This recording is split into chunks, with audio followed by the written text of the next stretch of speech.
रक्षाबंधन से ठीक पहले देश की महिलाओं को प्रधानमंत्री नरेंद्र मोदी के एक नए तोहफे के बारे में बताएंगे और यह असल में खुशखबरी है, क्योंकि मोदी सरकार ने आज एलपीजी सिलेंडर की कीमतों में 200 रुपए की कमी कर दी।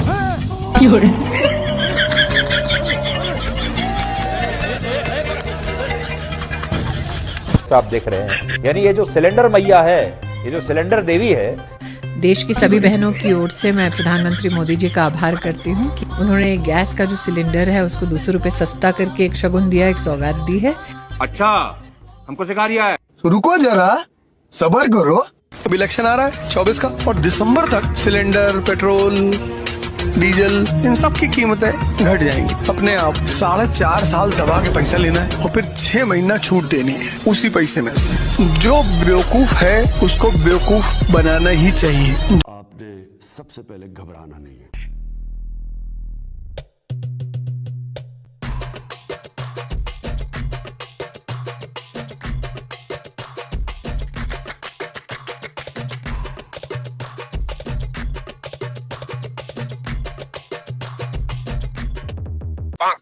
सुधांशु जी जब से आए हैं तब से सिर्फ पिक्चरों के गाने सुना रहे हैं, तो मैंने कहा एक गाना उनको सुना दूं जो उनको बड़ा सूट करेगा। पूरा गाइएगा? हाँ पूरा। सुनिए आप, इतनी देर से आप सुना रहे हैं, आपसे पूछा दो लाइन। सुधांशु जी सुनिएगा। मेरे को तो ऐसा धक धक हो रहा है। मेरे को भी। कौन दिशा में लेके चला रे बीजेपी, कौन दिशा में बेरोजगारी का कहर,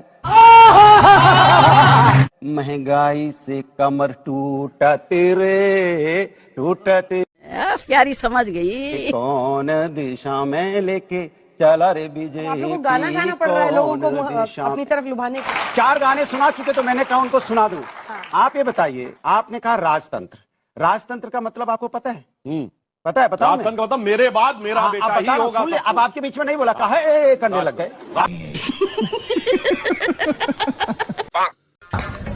भगवान श्री सीताराम भगवान की कृपा से 2023 के गणतंत्र दिवस के पावन पर्व 15 अगस्त को 2023 के गणतंत्र दिवस के पावन पर्व 15 अगस्त को इतना देश में हम विख्यात इंडिया उसको बर्बाद करने जा रहे हो, मिटा रहे हो। आधार कार्ड, वोटर आईडी कार्ड, सारे डॉक्यूमेंट्स में इंडिया लिखा हुआ है। 1.5 आबादी है और 1000 आदमी पर कागज जोड़ लिया जाए खर्चा, तो 15,000 करोड़ रुपए मोदी जी जनता को क्यों कर्ज में मिल रहे हो? ये 15,000 करोड़ रुपए कहाँ से लाओगे? देश को लाइन में लगवाना चाहते हो, हजारों लोग फिर लाइन में मारेंगे जैसे नोट बदलने के चक्कर में। ऐसा क्यों कर रहे हो मोदी जी? सद्बुद्धि लो, भगवान ही ने बुद्धि दे। देश बचाओ, देश बचाओ। क्या कहूँ बताओ, क्या कहूँ? मोदी जी देश को बर्बाद कर रहे हैं। बर्बाद कर रहे हैं। अच्छे दिन आ रहे हैं, बढ़िया तरक्की देश कर रहा है।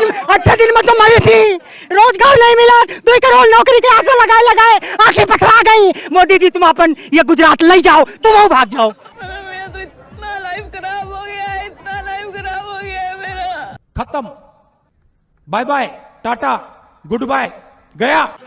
नरेंद्र मोदी से लालू यादव डरे हुए हैं कि नहीं, जरा ये बताइए इस चुनाव में। नरेंद्र मोदी से डरता ही जूनियर टू मी।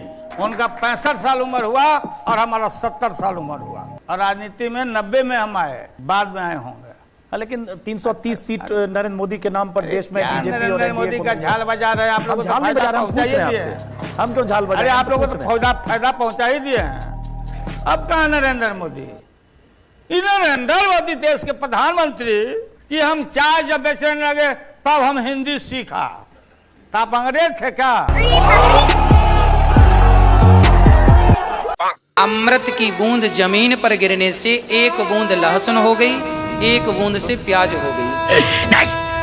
प्याज और लहसुन इसलिए नहीं पाई जाती क्योंकि प्याज और लहसुन का जन्म गंदगी से हुआ, राक्षस के मल से हुआ। जो गौ माता है उसकी जहाँ हड्डी गिरी वहाँ से लहसुन बना, और जहाँ फ्लैश गिरा वहाँ से प्याज बना। तो इसलिए अगर हम प्याज लहसुन खा रहे हैं तो बेसिकली हम गौ माता की हड्डी और मांस खा रहे हैं। ये भगवान क्या जुल्म है? क्योंकि शास्त्रों के अनुसार प्याज की उत्पत्ति कुत्ते के अंडकोश से है, थोड़ी मर्यादा रखिए। लहसुन की उत्पत्ति कुत्ते के नख से है। उठा ले रे बाबा, मुझे अमीर को नहीं रे। लहसुन और प्याज की उत्पत्ति राहु के कंठ से हुई। ये बहन जो सारे मिलके हमको पागल करते सही पकड़े हैं। जिस पार्टी की आप बात कर रहे हैं बीजेपी की, इनका तो काम है कि एक भाई को दूसरे भाई से लड़ा देना, एक दूसरे को अलग कर देना। भाई भाई को अलग कर देना, कांग्रेस के कानून को जोड़ना। बेशक जहां ये तोड़ने आते हैं कांग्रेस वहां जोड़ने जाती है। इनका इतिहास भी देख लीजिए। रामायण में राम और सीता, सीता और राम, वहां पर रावण ने राम को सीता से अलग कर दिया। वो एपिक को छोड़िए, आज की हिस्ट्री में देखिए, आज के हालात में देखिए इनकी पार्टी ने क्या किया। जब चुनाव हुए 2 साल पहले लोकसभा के, इन्होंने टिकट सीता को दी, रावण को दी, राम को नहीं दी। इन्होंने राम को सीता से अलग रखा। आप देख लीजिए लोकसभा में सीता है वहां और रावण भी है।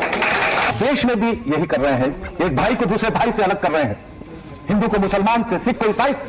लेकिन ये किनको अलग कर रहे हैं मैं आपको बतलाना चाहता हूं, और मैं आपसे पूछना भी चाहता हूं कि किसको अलग कर देना चाहते हैं। हमको अलग कर देना चाहते हैं। हाँ और मैं से बनता है हम, हाँ से हिंदू, मैं से मुसलमान।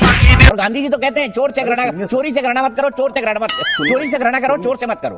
तेरा तो गेम बजाना पड़ेगा। हाँ, अब जैसे हम लोग को कहा जाता है कि दीपक चौरसिया से घृणा मत करो, दीपक चौरसिया पैसे के लिए जो काम कर रहे हो उससे घृणा करो।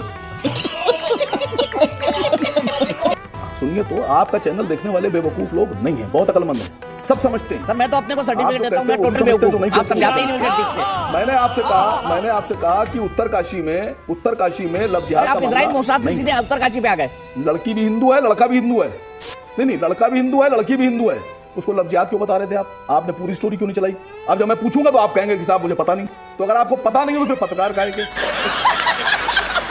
और अगर आपको पता है आप नहीं चला रहे हैं, मुझे एग्जाम में आज तो फिर आपकी पत्रकारिता पे सवाल। आज फेल कर दीजिए मुझे। नहीं, अगर मैं आपकी कॉपी चेक करता तो 10 में 0 देता। 3325 व्यक्ति जिनकी हत्या हो गई, जिनको गांड गाली दे रहा है, क्या बोल रहे हैं, जिनको जान गंवानी पड़ी। अमित शाह नरभक्षी जो है, भाजपा का जो अध्यक्ष है, ये बिल्कुल पागल हो गया है। और आप देखिए आपको बहुत मजा आएगा। अभी मजा आएगा ना भिड़ो। मित्रों, ढेर सारा संकल्प पत्र हमारा है, जिसमें सबसे बड़ी बात है लव जिहाद और लैंड जिहाद। कैसी अपमानजनक बातें कर रहा है लड़का, ये अश्लील है ये लोड़ा। और लैंड जिहाद पागल है। के खिलाफ कानून लाने का काम ये भारतीय जनता पार्टी की है। बेकार है भैया, मैं तो टूट गया मैं तो। इंडिया जीतेगा लगता है गुरुजी आपको? क्या इंडिया, भारत, इंडिया विपक्ष की बात करें कि भारत की बात करें? विपक्ष की, मैं इंडिया की बात कर रही हूँ, विपक्ष वाली इंडिया की बात। तो इसका एंड होगा, उसका एंड होगा। क्या करूं इसका, क्या करूं, मार भी नहीं सकता। मैं हिंसा को समझता हूँ, मैंने हिंसा सही है, देखी है। मैं जब 14 साल का था, स्कूल में था, सुबह पढ़ रहा था, और मेरी एक टीचर आई और उसने कहा राहुल तुम्हें प्रिंसिपल बुला रहा है। और जब मैं प्रिंसिपल के ऑफिस पहुंचा, प्रिंसिपल ने कहा राहुल तुम्हारे घर से फोन कॉल है। और मैंने जैसे फोन अपने कान पे लगाया, मेरे माँ के साथ एक औरत काम करती है, वो चिल्ला रही थी राहुल दादी को गोली लग गई, दादी को गोली लग गई। और फिर मुझे गाड़ी में वापस ले गए, और फिर मैंने वो जगह देखी जहाँ मेरी दादी का खून था। जो हिंसा करवाता है, जैसे मोदी जी हैं, अमित शाह जी हैं, अजीत डोवल जी हैं, RSS के लोग हैं, वो दर्द को समझ नहीं सकते, हम समझ सकते हैं। पुलवामा के जो सैनिक थे, उनके बच्चों के दिल में क्या हुआ मैं जानता हूँ। जो फोन कॉल आता है क्या लगता है वो मैं समझता हूँ।